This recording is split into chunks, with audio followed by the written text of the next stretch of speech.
سب کچھ ہو بیوی نہ ہو تو تنہائی کا احساس مار دیتا ہے۔ اس سے ایک اور مطلب نکلتا ہے کہ لباس کے بغیر ایک لمحہ گزارا نہیں۔ سارا دن پانی نہیں پیتے ہیں نا، اب میں بیان میں پانی پی رہا ہوں، لیکن 16 گھنٹے تو گزارے ہیں نا، پانی نہیں پیا، کھانا نہیں کھایا، 16 سیکنڈ لباس کے بغیر گزار سکتے ہیں؟ بولو۔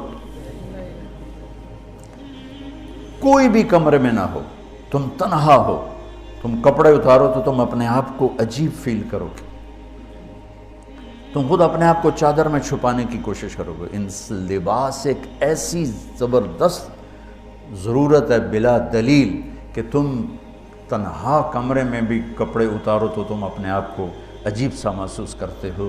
اس سے پتہ چلا کہ بیوی کے بغیر کوئی زندگی نہیں ہے اور خامد کے بغیر عورت کی کوئی زندگی نہیں ہے۔ یہ ہمارا بدبخت معاشرہ ہندی کہ کسی بچی کو طلاق ہو جائے وہ گل سڑ کے مر جاتی، اس کی شادی نہیں ہوتی۔ کوئی جوان بچی بیوہ ہو جائے وہ سسک سسک کے مر جاتی، اس کی شادی نہیں ہوتی۔ کوئی 40-50 سال کا ہو جائے مرد، اس کی بیوی مر جائے، کوئی اس کو لڑکی دینے کے لیے تیار کوئی نہیں۔ اور لباس کا لفظ بتاتا ہے کہ شادی کے بغیر انسان ننگا ہے، اور ننگے انسان کا کوئی کہیں بھی گزارا نہیں ہے۔ لفظ لباس بتاتا ہے کہ ہم اس چیز کو رواج دیں کہ شادیاں ہوں، بیوہ کی شادی ہو، مطلقہ کی شادی ہو، کوئی کس کی بیوی مر جاتی ہے۔ حضرت ابن مسعود کا فرمان ہے اگر میری موت میں 10 دن باقی ہوں تو بھی میں شادی کر لوں گا اگر میری بیوی مر جائے تو۔ ابو ہریرہ کہتے ہیں اگر میری زندگی میں 7 دن باقی ہوں اور میری بیوی مر جائے تو میں 1 ہفتہ بھی شادی کے بغیر نہیں رہوں گا، میں شادی کر لوں گا۔ تو ہم ایک ہندی معاشرے سے متاثر ہیں جہاں بیوہ کی کوئی سنوائی نہیں، مطلقہ کی کوئی سنوائی نہیں، اور کوئی جوان بھی 2-4 بچے ہیں اور بیوی مر جائے تو اس کی کوئی شادی نہیں ہے، وہ سسک سسک کے وہ بلک بلک کے زندگی گزارتے ہیں۔ ہم لوگ اس کو رواج دیں۔ لباس، لفظ لباس بتا رہا ہے کہ جیسے لباس کے بغیر ایک لمحہ آدمی چین سے نہیں بیٹھ سکتا، ایسے ہی اس رشتے کے بغیر زندگی میں کوئی خوبصورتی نہیں، کوئی حسن نہیں۔ میں نے جیسے کہا لباس سب سے قریب ہے، تو اس کے بعد بیوی کا حق سب سے پہلے آ جاتا ہے۔ ماں باپ کی طرف سے زیادتی آئے تو تمہارے ذمے ہے اپنی بیوی کو بچاؤ، اللہ کے واسطے اپنی بیویوں کی حفاظت کرو۔ ہاں تمہاری بیوی کی طرف سے زیادتی آئے تو اللہ کے واسطے ماں باپ کی حفاظت کرو۔ تو اس کا مطلب یہ نہیں کہ تم ڈنڈا اٹھا لو، اپنے اخلاق ایسے بناؤ، سپرنگ بن جاؤ، سپرنگ جو فریشر سے کو قبول کر کے دب کر کے نیچے چلا جاتا ہے۔ نیچے جانے میں جڑ جانے کا نظام چھپا ہوا ہے کہ جھک جاؤ، ماں باپ ناراض ہو ان کے پاؤں پکڑ لو، بیوی ناراض ہو اس کے پاؤں پکڑ لو۔ ذلت میں عزت چھپی ہوئی ہے، ساری زندگی کا تجربہ بتا رہا ہوں۔ ذلت، اللہ کی رضا کے لیے ذلت اٹھانے میں عزت چھپی ہوئی ہے۔ ہن لباس لکم، کتنا ہی مجھے غصہ چڑھا ہو میں اپنے کپڑے پھاڑوں گا؟ مجھے غصہ آ گیا، میں نے اپنے کرتے پھاڑنے میں، کسی یہ پاگل تو کرے گا، سمجھدار دوئے دا کرتا پاڑے گا، اپنا نہیں پاڑے گا۔ اب مجھے بیوی پہ غصہ چڑھ گیا تو میرا لباس ہے، اس کو تار تار کر دوں، گالیاں دوں، تھپڑ ماروں؟ تو ایسا ہی جیسے میں اپنے کرتے کو پھاڑ رہا اور اپنے کرتے کو تار تار کر رہا۔ بیوی کو غصہ چڑھے تو وہ اپنے کپڑے پھاڑتی ہیں۔ کپڑوں کے لیے کتنے حفاظتی نظام ہیں، الماریاں بنی ہوئی ہیں اور ہینگر بنے ہوئے ہیں، کریز خراب نہ ہو۔ جب پڑھتا تھا نا لاہور تو اسکول میں یا کالج کا میں سب سے خوش لباس لڑکا کہلاتا تھا،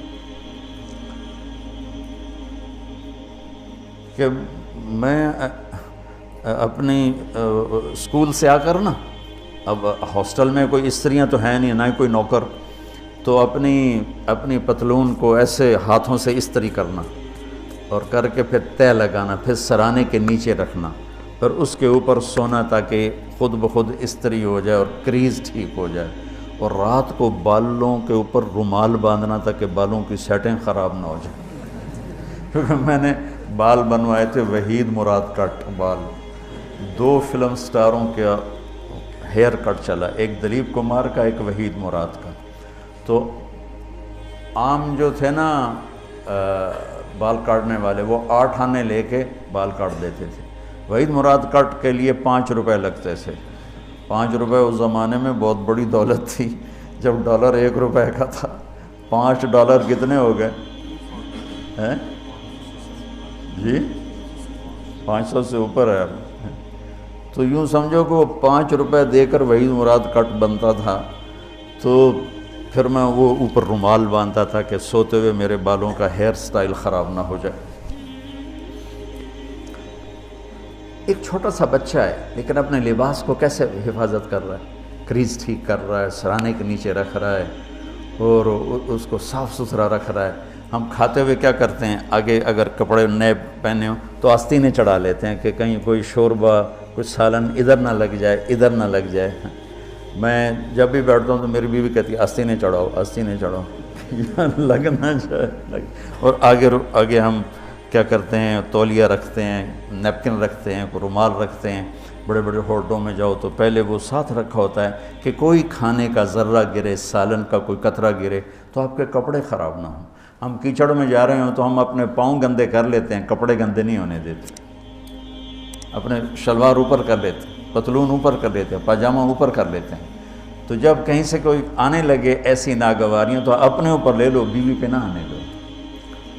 ہم کپڑا بچاتے ہیں یا پاؤں بچاتے ہیں؟ کپڑا بچاتے ہیں، شلوار اوپر ٹانگ لیتے ہیں، کرتے کو یوں سمیٹ لیتے ہیں۔ تو جتنا کیچڑ ہے حالات کا، واقعات کا، اخلاق کا، وہ کیچڑ اپنے اوپر لے لو، بیوی کو بچا لو۔ اور بیوی کیا کرے، وہ جتنا کیچڑ ہے حالات کا، واقعات کا، ناگواریوں کا، اپنے اوپر لے لے، خامد کو بچا لے۔ لباس کا اور کیا کام ہے، یواری سواتکم، یہ تمہارے عیب چھپاتا ہے۔ تو میرا کام کیا ہے، میں بیوی کی کمیاں چھپاؤں، ڈھنڈورا نہ پیٹوں۔ بیوی کا کام کیا ہے، خامد کی کمیاں چھپائے، ڈھنڈورا نہ پیٹے۔ دوسرا کام کیا ہے لباس کا، وریشہ، لباس مجھے خوبصورت بناتا ہے۔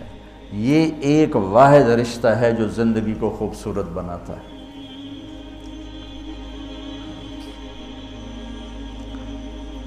ہن لباس لکم انتم لباس لہن۔ تو لباس کیا کرتا ہے، زیب و زینت۔ لباس کیا کرتا ہے، عیب چھپاتا ہے۔ لباس کیا کرتا ہے، خوبصورت بناتا ہے۔ تو اس رشتے کو خوبصورت بنانا ہے، بیوی خامند کے لیے، خامند بیوی کے لیے۔ کس طرح یہ رشتہ خوبصورت بنے گا، اچھے اخلاق کے ساتھ، اچھے اخلاق کے ساتھ۔ اگر گھر والوں کے اخلاق اچھے ہوں، وہ بچی ساس سسر کو ماں باپ بنا لے، ساس سسر بچی کو ماں باپ بنا لے، خامند بیوی کو ہتھیلی کا چھالا بنا لے، بیوی خامند کو ہتھیلی کا چھالا بنا لے۔ میں قربان جاؤں اپنے نبی پر، ساری کائنات کو نور ایمان دینے والی ہستی، اور حضرت عائشہ رضی اللہ عنہ کو لقمے بنا کے کھلا رہے ہیں، کمال۔ حضرت عائشہ رضی اللہ تعالیٰ عنہ، وہ بڑی بڑی بوٹیاں ہوتی تھیں نا، وہ اٹھا کے ایسے نوچتیں اور پھر رکھ دیتیں، روٹی کا ٹکڑا اٹھاتی۔ میرے نبی وہی بوٹی اٹھاتے جہاں حضرت عائشہ نے نوچا ہوتا تھا، وہیں دکھا کے کرتے تھے، ان کی محبت کو لینے کے لیے اور ہمیں سکھانے کے۔ حضرت عائشہ گلاس اٹھاتی، وہ بڑے بڑے ہوتے تھے، اب تو یہ چھوٹے چھوٹے گلاس ہیں۔ بخل کا زمانہ آ گیا، پانی بھی تھوڑا دیں دیں۔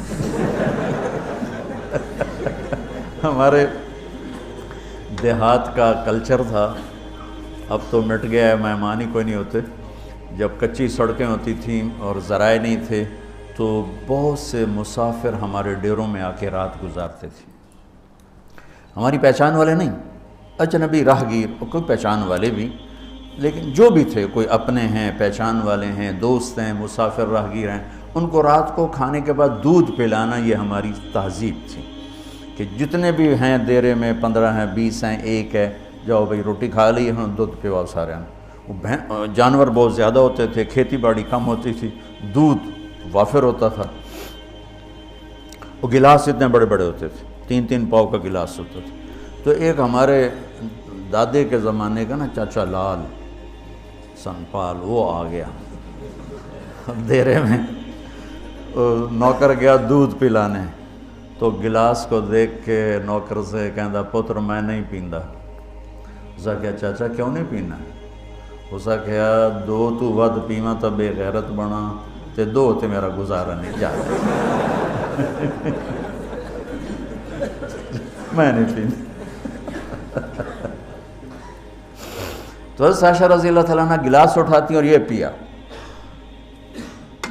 یہ رکھا۔ میرے نبی اٹھاتے اور جہاں حضرت عائشہ کے ہونٹ لگے ہوتے تھے وہاں ہونٹ رکھ کے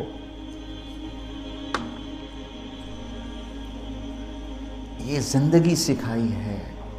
یا عائشو، کیا محبت سے بولا عائشہ نے، یا عائشو، یہ عاشقانہ انداز ہے، محبوبانہ انداز ہے۔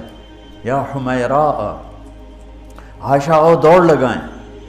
عائشہ مجھے پتہ چل جاتا جب تو میرے اوپر ناراض ہوتی ہے۔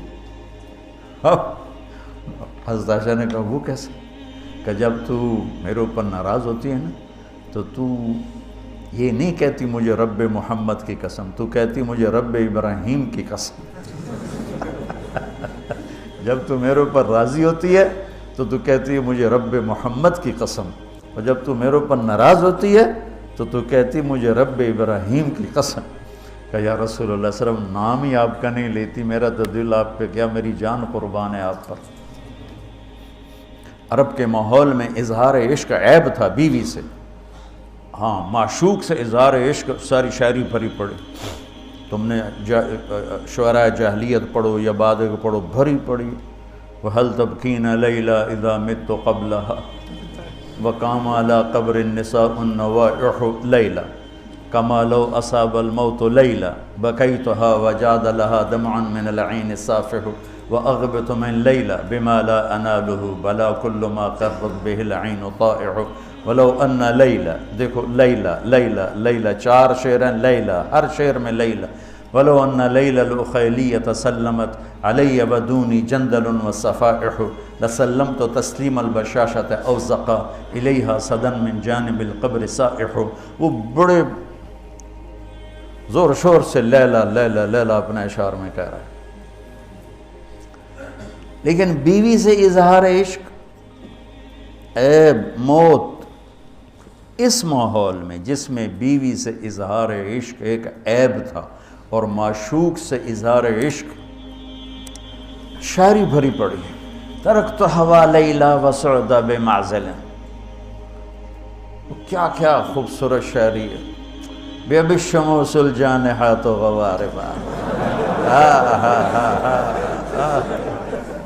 اللہ بساط من الحریر جلاببا حاولنا تفدیتی وخفنا مراقبا فوضعنا ایدیہن فوق ترائب۔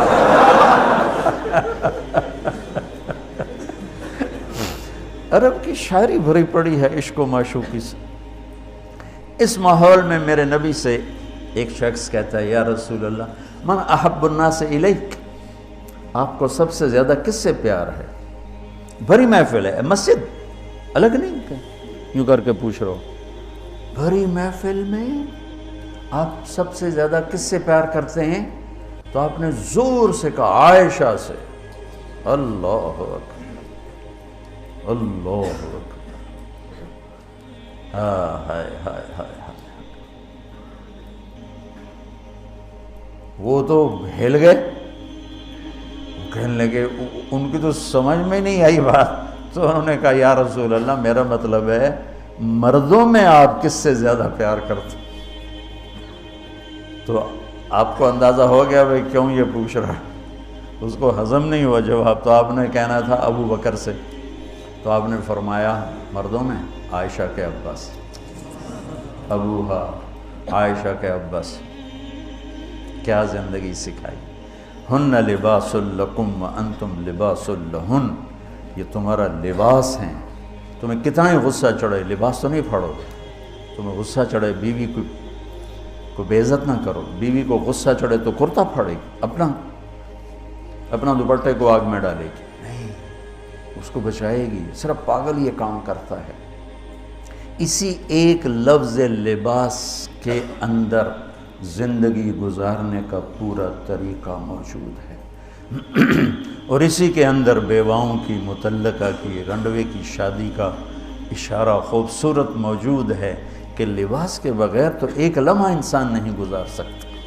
اس کو رواج دینا یہ ہمارے ذمہ ہے، اور اپنے نبی کی معاشرت کو بتانا یہ ہمارے ذمہ ہے۔